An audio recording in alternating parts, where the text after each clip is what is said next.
I want to understand how cooking and cleaning makes you a good mom. A wife should cook, clean. Traditional. And at that time, as a young guy, she don't cook, don't clean, don't really seem like motherly. How could he expect the Halle Berry to get in the kitchen and cook when he could take his high yellow ass in there himself? When a man's breath stinks in the morning, I be about to die. You haven't got your teeth cleaned in 17 months? Ladies, I know that we keep up with the appointments. Y'all out here eating ass, but not flossing? Go get your teeth cleaned.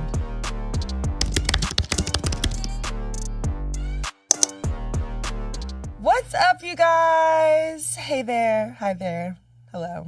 Kayla Nicole here, and welcome back to another episode of The Pregame. I don't know how I'm feeling, guys. I didn't want to be here today. Can I just be honest? I didn't want to fucking do this. I didn't want to do this, you guys. This week has been, and not even this week, the past 2 weeks have been hell trying to get this podcast episode out to you. And I know I don't need any tissues or pats on the back, but honestly, yes, feel sorry for me. You know, when you're having one of those weeks where everything just goes wrong and it's like thing after thing after thing after thing, and finally you're like, you know what? Universe, you got it. There's no episode this week. That was me last week. Had a full breakdown. Had a few guest cancellations, last minute changes, wasn't able to get an episode out to you guys. And you know how much that hurts me because I was committed to getting a weekly episode out to you guys consistently. I even batched episodes so that when I went on vacation, we didn't miss out.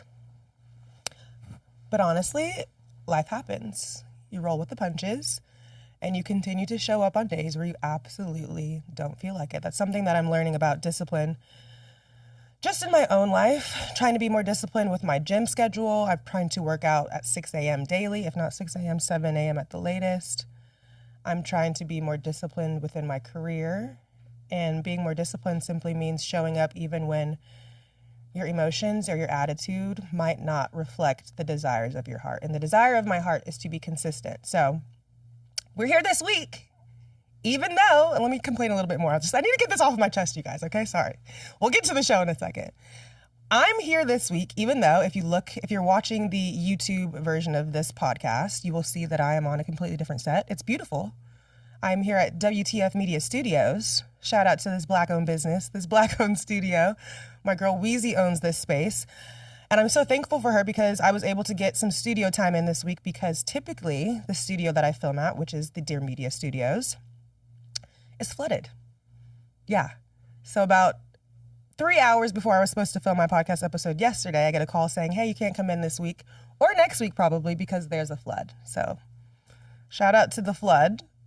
Once again, things were just not working in my favor, but happy to be here. Happy to be talking with you guys today.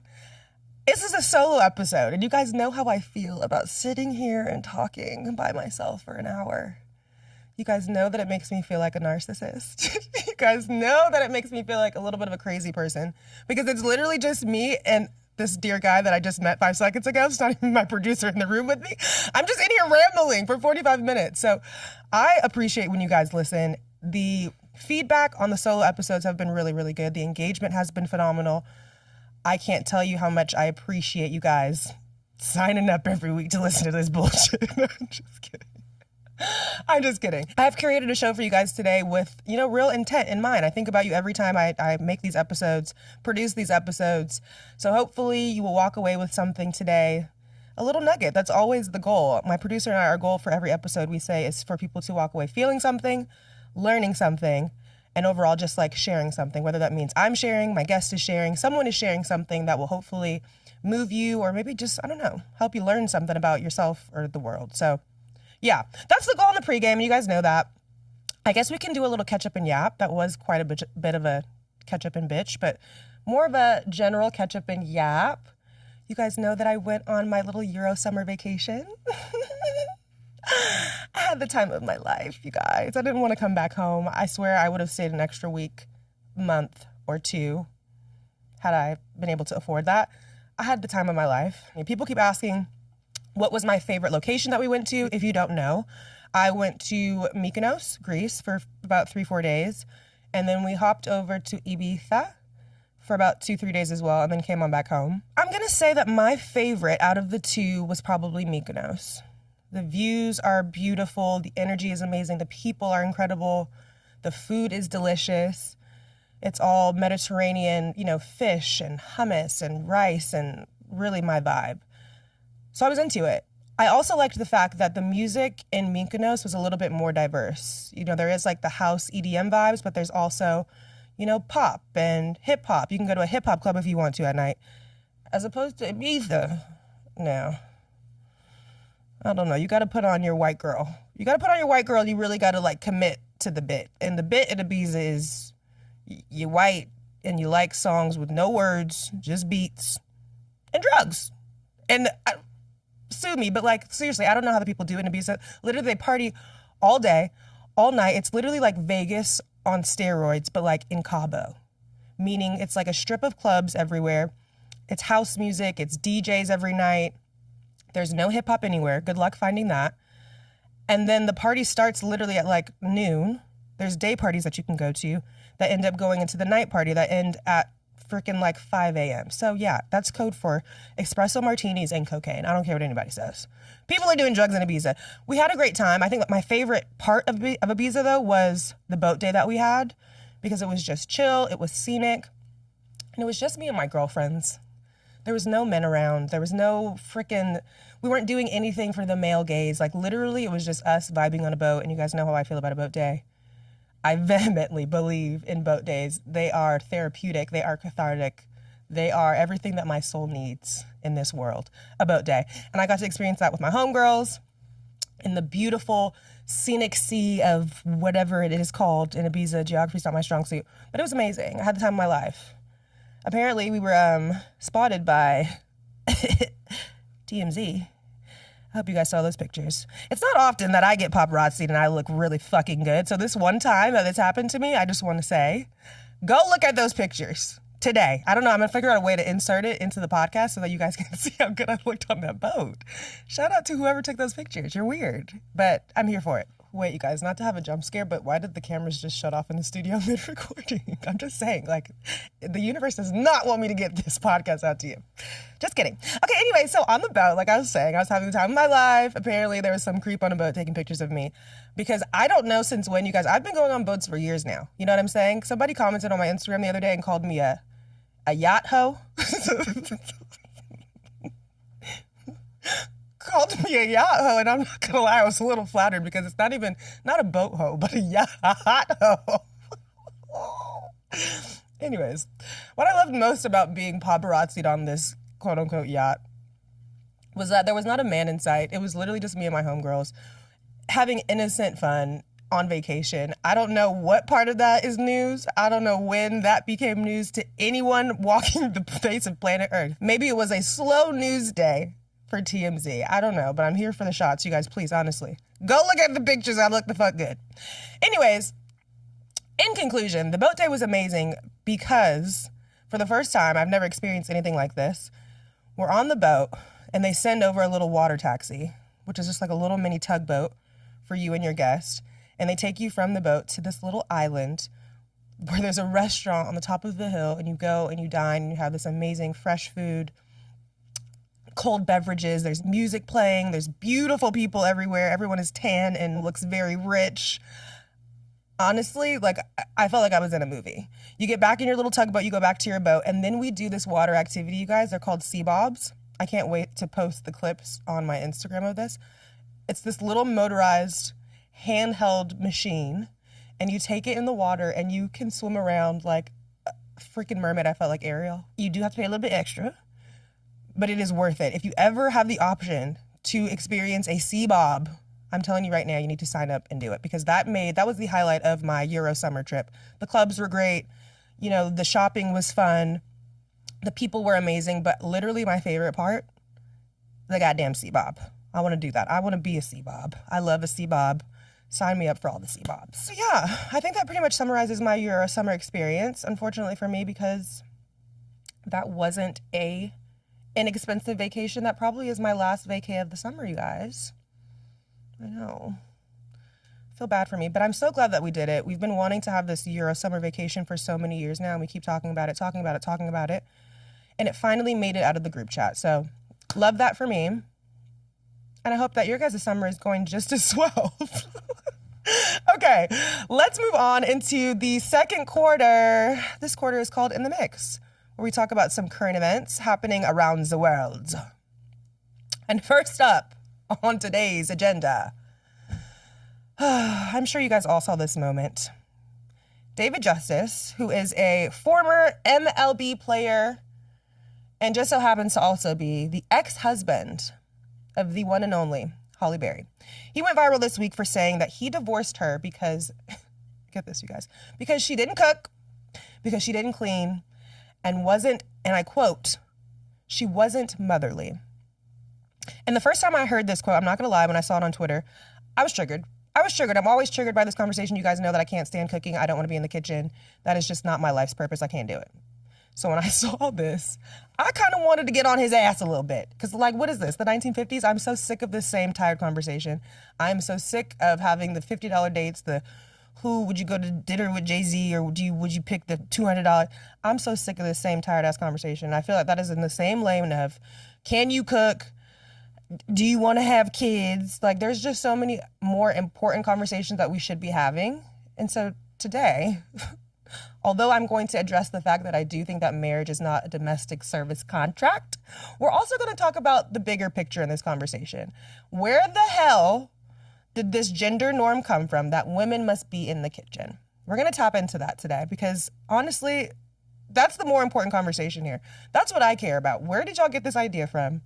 And why are we still talking about it hundreds of years later? This man was married to Halle Berry.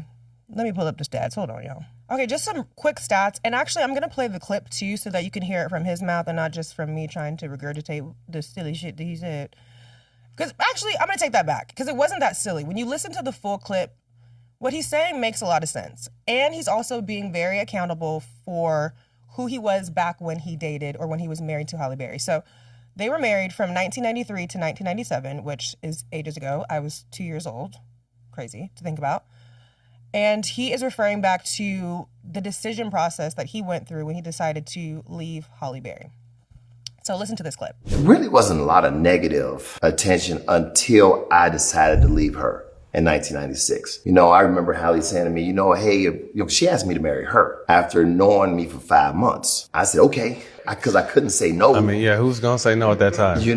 And I said, okay. But I don't know if my heart was really into it. Right. But I didn't want to make her feel bad and say no. In the moment, yeah. Or like, I was just in the moment. Mm-hmm. It caught me off guard. But I was like, cool, we getting along, we vibing. We're only 5 months in, we still in the honeymoon state. But we spent a lot of time apart because she was doing movies in this country, that country. We probably could have made it if I knew about therapy. If we knew about therapy, we probably could have made it because we never had any major issues like that. Mm-hmm. It's just that because I was young and had only been in, honestly, one real relationship before her, my knowledge and my understanding, my wisdom around relationships just wasn't vast. Mm-hmm. I'm looking at my mom, and I'm a Midwest guy. So in my mind, I'm thinking a wife at that time should cook, clean. Traditional. And then I'm thinking, okay, if we have kids, is this the woman I want to have kids with and build a family with?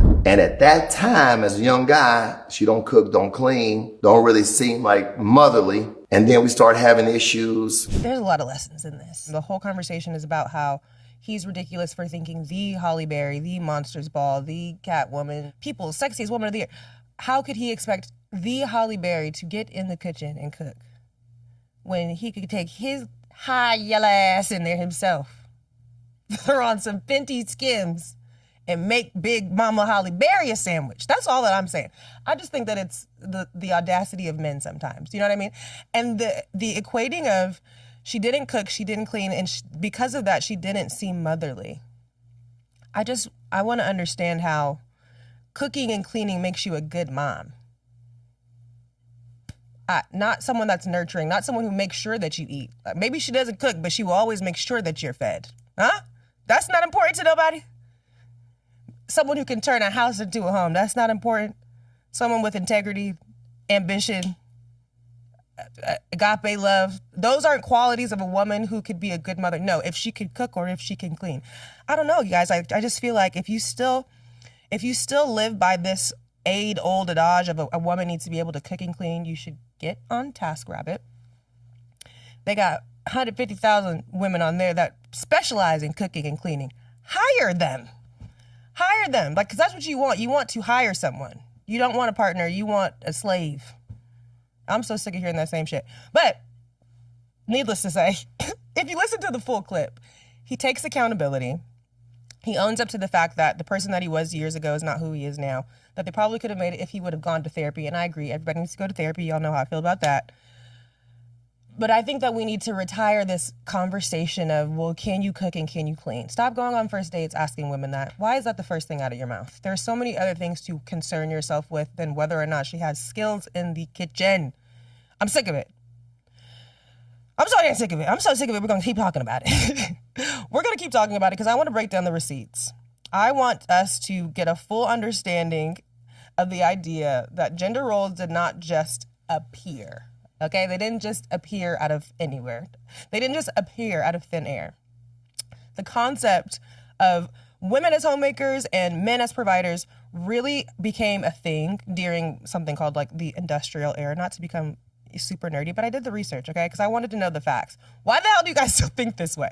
So specifically, during the Industrial Revolution in the late 18th and 19th centuries, that's when this became a thing. Before that, both men and women worked, okay? Like just in different areas of the household. Women were not just in the kitchen. They were running the farm. They were managing resources. They were producing goods right alongside the men in tandem. You give 80, I give 20. You give 50, I give 50. Like, ooh, imagine that, guys. This is what was happening back in the day. However, the split happened when industrialization pulled men into factories and offices, and then basically that left women at home to maintain the household. So then you add into this entire conversation, this whole like Victorian era in history, where basically the ideas about femininity, the idea of that a woman should be delicate and a woman should be nurturing. She should be, morally pure. That's when they were like nailing women to the stake, scarlet letters. You get where I'm going.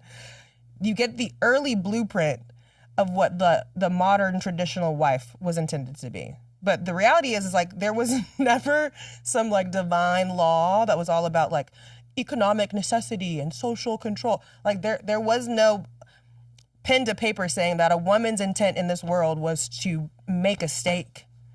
That wasn't our job. So if we really think back when gender roles actually started and when they were actually beneficial, back in the day, maybe it made a little more sense. But now we're living in a time where things have changed. Back then, it was like a pre-daycare, pre-DoorDash, pre-dual income world. And it actually made practical sense for one partner to stay home and manage the home life, take care of the kids, while the other earned their wages.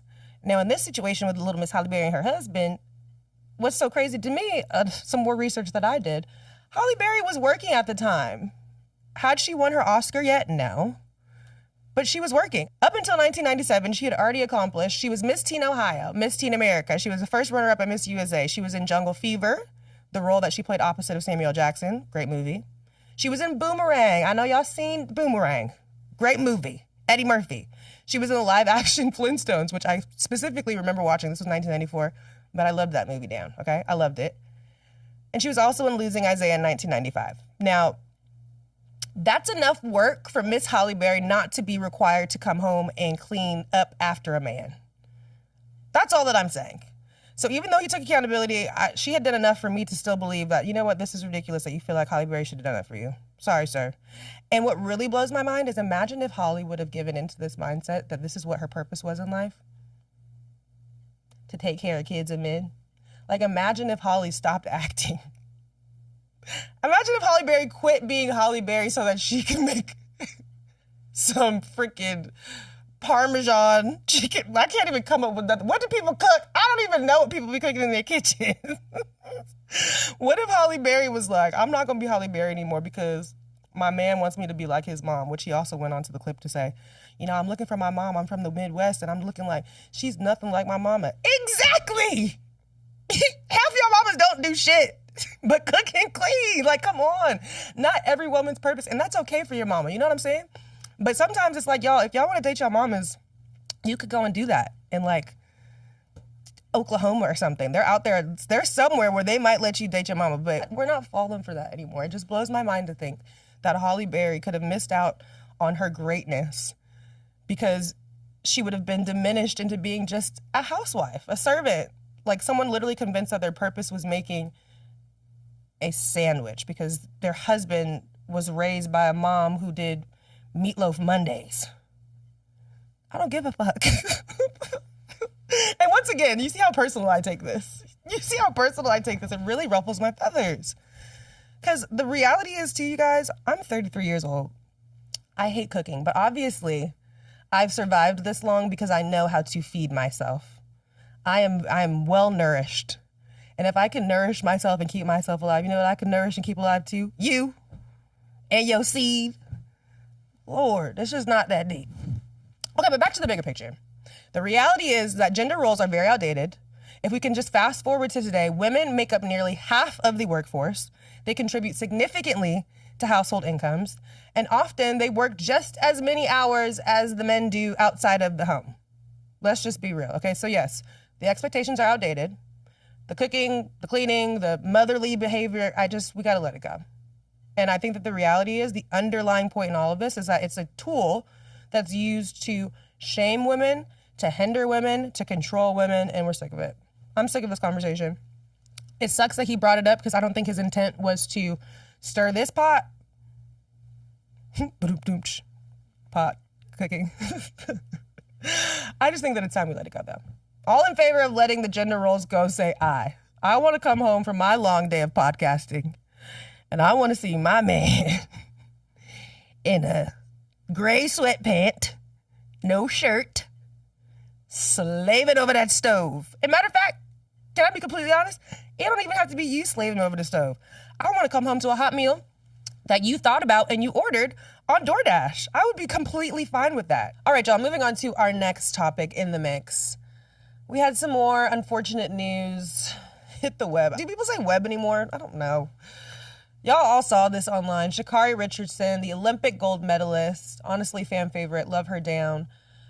She was caught on camera having a very public dispute that ended in a physical altercation with her boyfriend at the time. I'm not sure if they still are together, but she recently issued a public apology, and we're going to take a listen.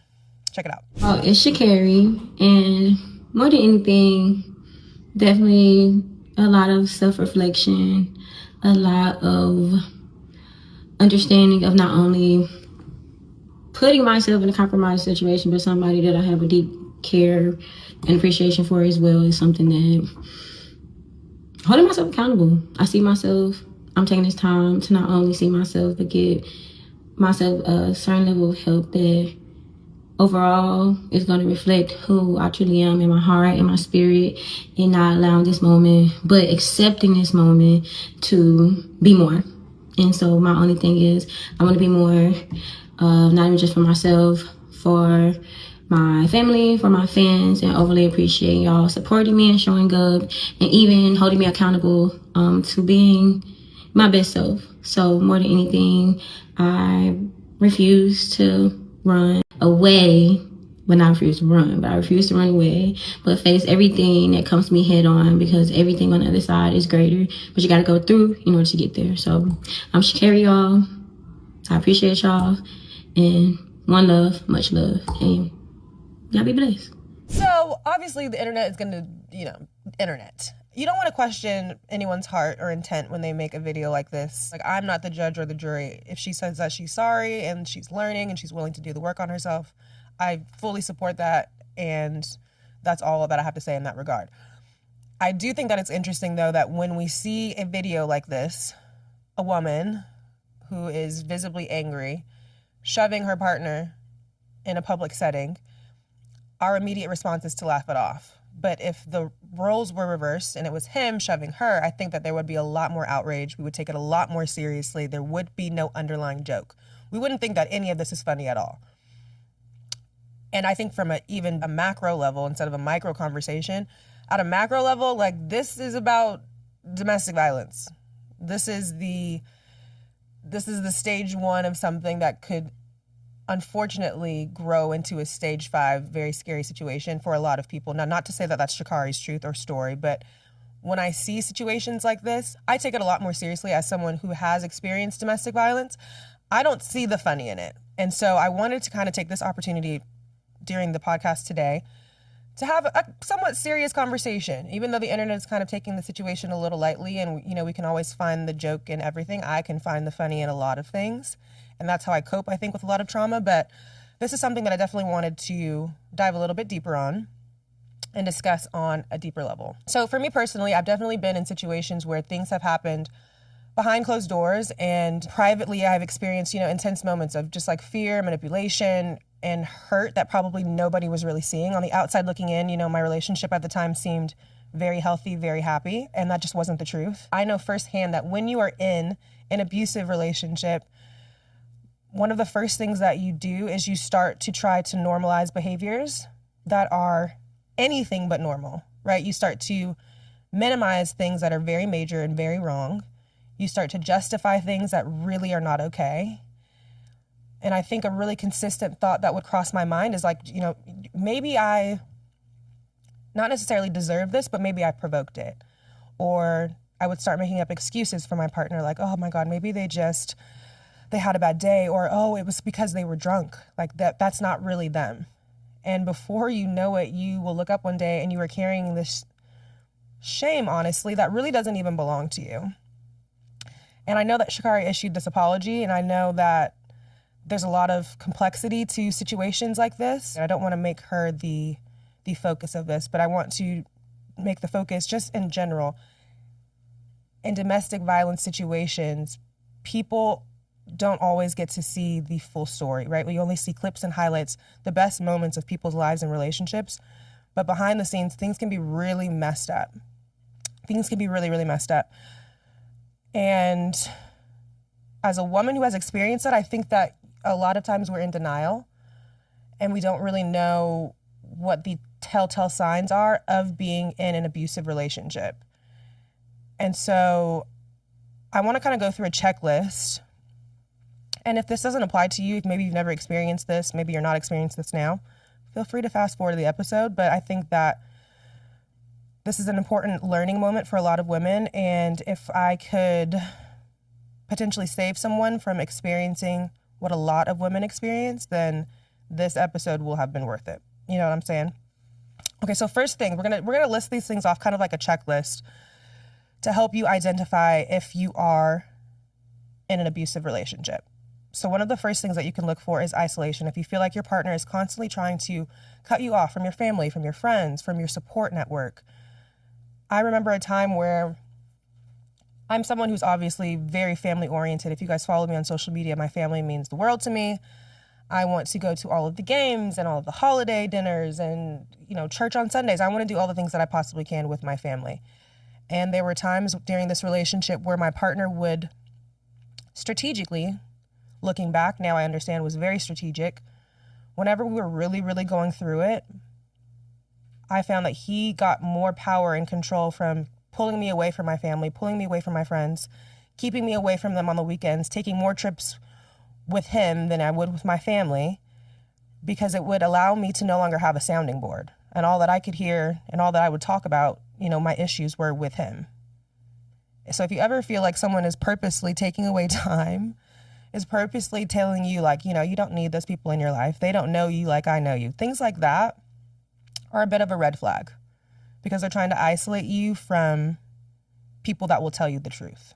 They're trying to cloud your judgment, and they're trying to control and manipulate you. So that's the second thing, control as well. They monitor your phone, they monitor your finances, they want to know your whereabouts, they obsess over controlling every detail of your life. That is another major, major, major red flag.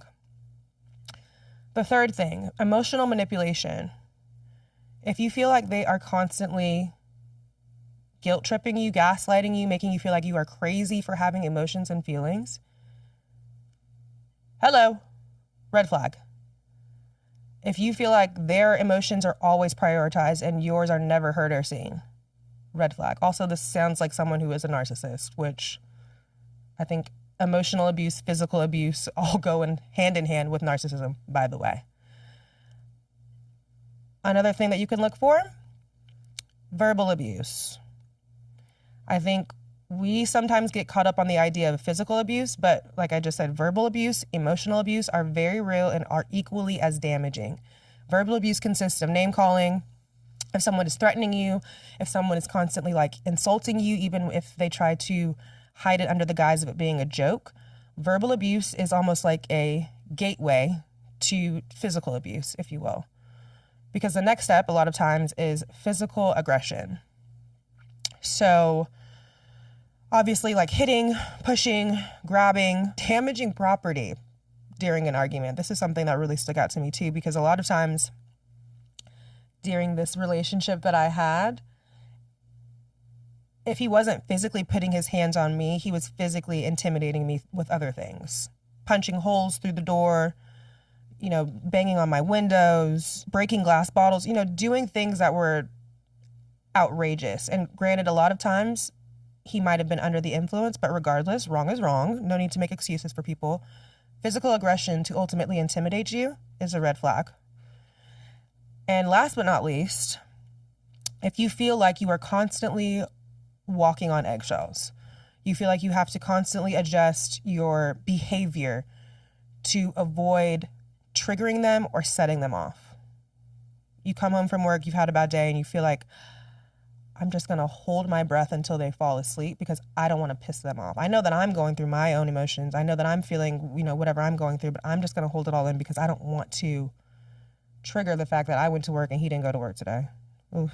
Those are some signs that you can look for that will help you gauge whether or not you are in a healthy or unhealthy situation or relationship. And the reality is too, though, those things apply to boyfriends, girlfriends, those apply to moms, dads, family members, friends, bosses. That's not just strictly in relationships. And I think that that can help a lot of women. I think that if I would have known those telltale signs way back in the day, I think that it would have helped me to have not been so naive. It would have probably helped me to move on from a situation that was really unsafe, unhealthy, and not serving me. I think another really big part of the conversation, though, too, is when people are in abusive relationships, I think the first thing that people ask is like, why don't you just leave? And in a lot of ways, I know firsthand it's not that simple, but statistically it's not that simple. The rate that women successfully make it out of a domestic abusive relationship is extremely, extremely low. A stat that I just looked up, this is insane. The most dangerous time for a survivor victim is when she leaves the abusive partner. 77% of domestic violence related homicides occur upon separation. 77%. So when you ask someone, why don't you just leave? It is not that simple. Leaving is a lot of times a lot scarier than staying. The reality is that abusers will often break you down emotionally before they ever harm you physically. They'll convince you that you're unlovable, that no one else will ever want you, that you're damaged goods, or even worse, that you need them. And sometimes it's the fear of what's going to happen when you leave that makes you feel even more trapped. It makes you feel even safer in the idea of, you know what, maybe this is the better option. If I can just fix them, maybe they'll change. Again, excuses. And we try to validate and make sense of something that really is unfair to you and unjust and truly isn't right. But the numbers to me alone, 77%, you guys, 77% of domestic violence related homicides occur upon separation. I have no words for that. And honestly, my heart goes out to women that are in situations that they feel like they're stuck in, situations that they feel like they can't get out of. My hope, though, today is that if you are listening and you are in a situation where you are not safe, where you have questioned leaving, I did a little research on some domestic violence websites, kind of like 1-800 number 1-800 websites if you are experiencing something like this in real life. And these were the things that they suggested. This is not my suggestion. This is literally from them, from their websites. And I'm going to share them with you guys today. So the first thing that they listed was tell one person that you trust, even if it comes down to them not understanding necessarily. I think the idea of telling someone, one, will help you to remain safe in case of emergency, but also a sounding board. Sometimes we need to hear how insanely terrible our situations are. Sometimes we need to have that reaction of another person, because you will start to normalize it and you will start to think that this is normal, that everyone is experiencing this, when in reality, that's just not the case. So telling someone that you absolutely trust is their first suggestion. The second thing was to also document everything. So if you have text messages, if you have photos, if you have dates, whatever could potentially help you build a case in the event that you need evidence to protect yourself legally from this person. That was another suggestion as well. The third thing was have a go bag with essentials hidden somewhere. Although this sounds very practical, I don't know, the thought of that scared me, because what if they come across that? What if that triggers an argument? So although that is a suggestion, be very, very careful if that's something that you choose to do. And then lastly, it was contact a hotline, like the National Domestic Violence Hotline at 1-800-799-7233. Or you can text START to 88788. And this will help you to create a safety plan, a plan of exit. It sucks that as human beings, we're capable of doing such hurtful and devastating things to one another. But my hope is that you know that, first of all, you're not the only woman in the world that's experiencing this. You're certainly not alone. A lot of women have been in situations like you have, and if you choose to, you can remove yourself. There are resources that you can tap into.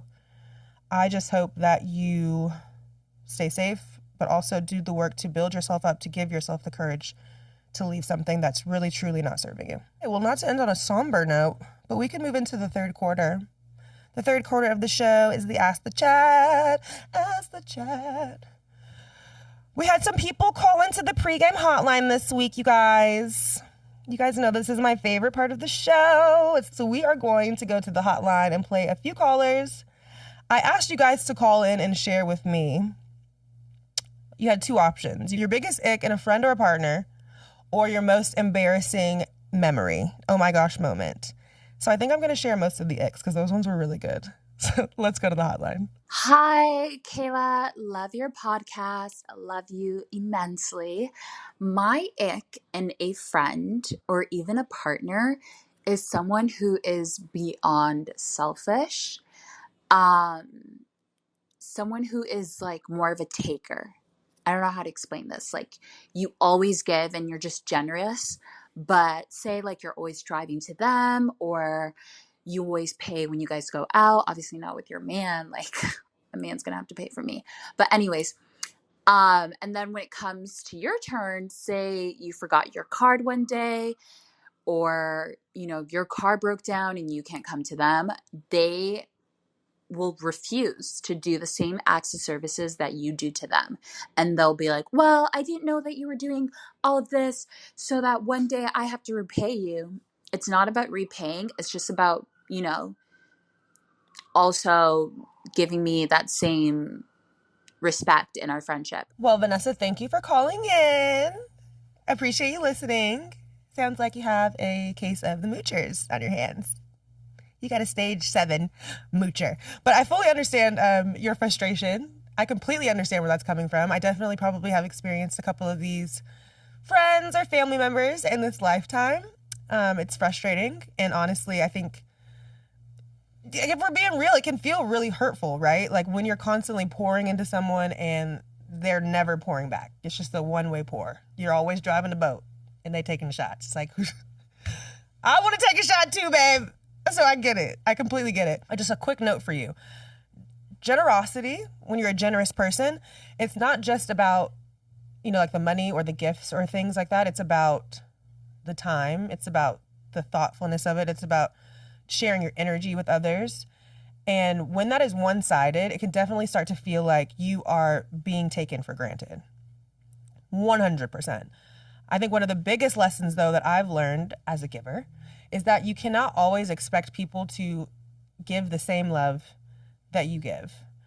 You can't expect the same level of generosity from others because that's something that you do, right? Everyone has different capacities, different love languages, and even really different awareness about how they show up for others. And it doesn't mean that your feelings aren't valid. They definitely are. But I think for me, what's really helped me is understanding that I give from a place of zero expectation. And when you give from a place of zero expectation, it allows you to have zero letdown. Because I know that what I'm giving may not ever be given back equally to me. But I will say that an important note is that you don't have to give the same gifts that I do. You don't have to give the same time. But I do think that reciprocity is important, right? Like, maybe you can't show up for me the way that I show up for you, but you do need to figure out in some capacity how to show up, right? At the end of the day, I give because it feels good to me, not because, I'm like keeping score or anything. But when you have this perspective, I think that eliminates you being let down so often, because my giving is not dependent on like someone else's response. My giving comes from the heart. My giving comes from like what I genuinely like to do, which is enjoy time with my family, friends, make those people happy, see them happy. But I do want to be very clear, though, that like that doesn't mean that you should like tolerate one-sided relationships forever. I think that, like I said before, reciprocity definitely really, really matters. And if you consistently feel like in this friendship that you are the one that's giving, you need to find connections where there is some level of reciprocity. Because what I'm hearing is that that's just not there. You're giving and there's nothing being given back, whether that's time, whether that's energy, whether that is like a tangible gift.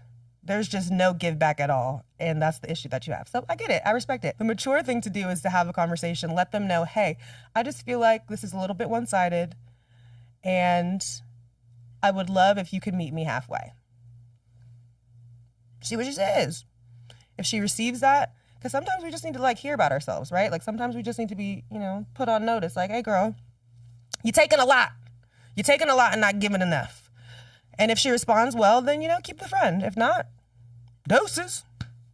I'm fully in the era of letting people live in the boxes that they put themselves in. So if she wants to be in the greedy bitch box, oh my God, whoa. Who said that? Who called that girl a greedy bitch? That is not nice. But if she wants to live in the greedy girt box, let her. And let her go off and ride off into the sunset in that greedy ass box. You've done what you wanted to do, which was to give from the heart, and that's okay. You don't lose anything by giving to others. You do lose things, though, when you give and it's not appreciated or reciprocated. Period. Thanks for calling in. Love ya. Okay, let's go to our next caller. The biggest ick in a friendship is when great things happen to you, and instead of just reciprocating that energy, you get a little bit of inquiry, right? Like, oh my gosh, I got a new job. Oh, I didn't know you were applying for a new job. I thought you were fine where you were. That's the wrong energy. Oh, the guy that I started to date asked me out again. He wants to see me again. Oh, I thought you said you didn't like what he was wearing. Like, it's little things that to the average person may not really be that big of a deal, but it's just kind of that timing of not immediately reciprocating that energy in a consistent manner. Yeah, girl, that is what I would call a wolf in sheep's clothing. Yeah, that's what your pastor would say. You got a wolf in sheep's clothing. The secret hater friend. I know we've all had one of those. The girlie that's smiling in your face, but silently rooting for your downfall and demise. She wants to see you fail. I've had a few of those. And let me tell you, that is a level of betrayal that I wish on literally no one. It sucks. It sucks to have people like that in your corner. Here's the thing. You don't have to go digging for their true colors, this friend of yours, right? You have to just keep your eyes open and give people the space to show you exactly who you are. I think reciprocity, every time you guys hear that word this episode, you should take a drink from whatever you're drinking. Because I completely agree with you. Reciprocity, again, like I said with the last friend, huge deal. You have to just keep your eyes open and give people the space to show you exactly who they are. And once they do, you don't overthink it. You don't do the, well, maybe they didn't mean it. She's just going through a rough time. Oh, no, it was a joke. Every joke contains some true shit, and she's telling you exactly how she feels about you. Believe her. Let people put themselves in the box that they want to be in, seal it with duct tape, and then kick their ass down the hallway. Send them to FedEx, Express, overnight shipping, okay? We are not in the business of reopening packages that we already know are damaged goods. Let her go. I agree. That is a huge ick in a friendship, in a partner. I say it all the time. Who needs enemies when you have stank-ass friends like that? You got to let her go. If this is someone that's in your circle right now, please let that girl go. But if this is just a general ick, girl, I feel you. Felt. We're going to listen to our last caller of the day share her major ick in a friend or a partner. Take a listen. I know that women are not perfect, but for some reason, when a man's breath stinks in the morning, I be about to die. I can't take it. Like, I question if this man was ever my type. Like, what did I see in this dude when that breath stink in the morning? I hope this is anonymous. No, deadass. Because why as a man does your breath fucking stink? And the answer probably is because you haven't gotten your teeth cleaned for 8 months. There's one thing, if there's anything that I've learned about men, is they don't go to the dentist. What the fuck is wrong with y'all? Like, you think you gonna come over here and put that mouth on me and you haven't got your teeth cleaned in 17 months? What? You're supposed to be going to the dentist every 3 months. I don't care what anybody says. Every 3 months. Get your teeth cleaned. Every 3 months. PSA, men. Because women, I know we're doing it. Ladies, I know that we keep up with the appointments. The pap smears, the mammograms, the teeth cleanings. Right. Because we have home training. We care about ourselves. That's why we live longer. The men, you dirty dogs. Y'all out here eating ass, but not flossing? You have a mouthful of gold, caps, holes in your teeth, cavities. You have gingivitis. What she's talking about? That man that she woke up next to had gingivitis. Go get your teeth cleaned. And in the same lane of icks, you guys, I know you didn't think that I was going to have you call in and share your icks and I not share mine. I'm going to run down a quick list, very brief. We're going to be in and out because the episode's already long. I know it is. So not to be too long-winded, but I have to share a few of my icks with you. It's only right. At the top of the list, running with shitty form on the treadmill. And this goes for women and men. I don't do cardio because I don't like cardio, but if you're going to commit to it, I just think that people should use proper form. There's nothing worse than seeing a fine man in the gym and he's running with loose wrists and ankles. Running with no intention, no form, just like full exhaustion. That, if you don't ever want a shot at with me, do that. I'm trying to find a gym bay. I found out that that's the place to find men. If you're on the treadmill running like that, no shot. Next on the list, counting your reps out too loud. I already have a hard time keeping track. If you guys watch Special Forces, it's hard for me to keep track of my reps. If you are over there on your machine with your headphones in, grunting and yelling your reps, and I can hear you, I hate you. Next on the list. Vaping in the gym. Oh my God. Why was there a man in my gym with a blueberry and egg salad vape blowing down? Huh? Does that make any fucking sense? We're all in here trying to better ourselves and you're in here with the cancer stick. An electric cancer stick and it smells like shit. Fuck you, guy. People in the elevator. Oh my God. There's people that run getting off planes and then there's people that get in the elevator and hover over the buttons as if they're the only ones that are trying to get anywhere. I get in the elevator and your titties are touching floor 8 and that's where I'm trying to go. I have to slide my finger in between your nipples to try and push my floor. Back up. Elevator etiquette. You wait for the people to get off the elevator before you rush the elevator. Once you get on the elevator, you back up from the button after you push them, y'all. It is really not rocket science. That really upset me. Okay, next. Letting FaceTime ring once and then hanging up. I can't stand a man who's so scared of rejection that he lets the phone ring one fucking time. Can I put my lip gloss on? FaceTime rings on average like 6 times. You let it ring 1.5 times because you're so scared that I'm not going to answer, so you hang up super quickly because you don't want to look stupid. I'm pissed off. And you're blocked now. Give me a second. Can I adjust myself? Can I make sure I don't look crazy? Can I look at the screen for a couple of seconds? Let it ring a couple of times? I don't want to seem too overzealous and anxious and excited that you're calling me. Let it rang 4 times. And if you a G like me, you let it ring the whole way. And then when you don't pick it up, you leave a face mail. The best feature that Apple has ever discovered. The face mail. Stop being pussy and let that phone ring. Thank you. Oh man, this is really high on the ick list. And this goes out to all my musicians, my aspiring rappers and singers. I love that you have a heart for music and entertainment, but if your music is ass and you make me listen to it on the regular, I'm icked out. You tell me you're a rapper, you play me your mixtape is shit. Icked out. You get to singing, you don't sound good, but you're kind of like itching for a compliment. I'm icked out. Talking on speakerphone in public settings. You're kind of like the uncle with the Bluetooth earpiece. But now you have your phone on speaker because you think that we want to hear your fucking conversations. Ick. Playing reels out loud in the elevator. That must have happened when I wrote that down. Don't do that either. There's elevator etiquette. I wrote this one when I got in my car the other day. And I looked at the water bottle graveyard that I have on my passenger seat because no one's ever in my car. I'm always by myself because I'm single and alone and sad. But I have a water bottle graveyard because I'm just a girl, which means I have like 5 or 6 leftover water bottles from every day that I go to the gym that I don't finish. And I leave there in case of a rainy day, like if I get stranded on the 405 and I don't have anything to drink.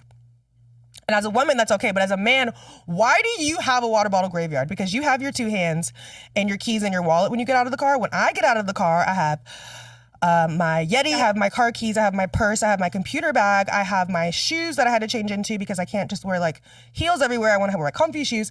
I have my change of clothes. I have like my makeup bag. So of course I have a water bottle graveyard. But as a man, you have 2 hands and you literally only carry your keys in your wallet everywhere. And if we're lucky, a breath mint.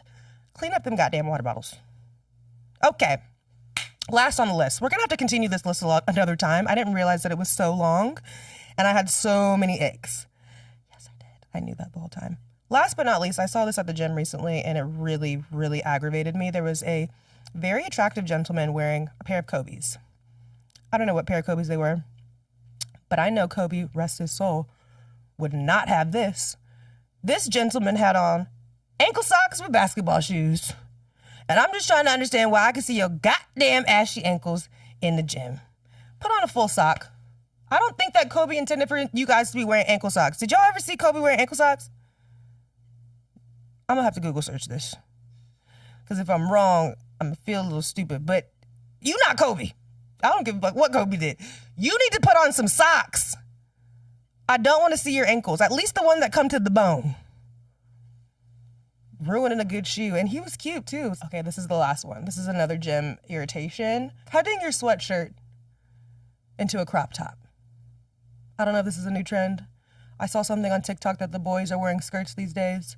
I'm all for the androgynous vibe, but can we just draw the line somewhere? Can we have anything? Can the women have any fucking thing? You have to cut your shirts like us too? Crop top sweatshirts? In the gym? Would you like my sports bra as well? Okay, you guys. I've complained enough today. I promise I do like men. And I like the gym, and I love people. But what I love the most, even though I complained about having to do this, I love connecting with you guys. I think one day soon we're going to do like a live show so that I can have you all in one room with me. That's what I'm really missing in this experience, is I feel like it's just me sometimes. Me and these 2 cameras. But I love y'all so much. Thank you for listening to this week's episode of The Pregame. I will catch you next week if it's the last thing that I do. If I have to film the episode from the parking lot of the studio. Love you. Have a blessed one. Oh, and I know before you get in my ass, we didn't do a 4th quarter game plan. I told you I had a rough week, okay? Pray for me. That's the game plan for this week, actually, guys. Pray for me. Pray for me, pray for someone you love, and pray for yourself. Love you. Catch you next time.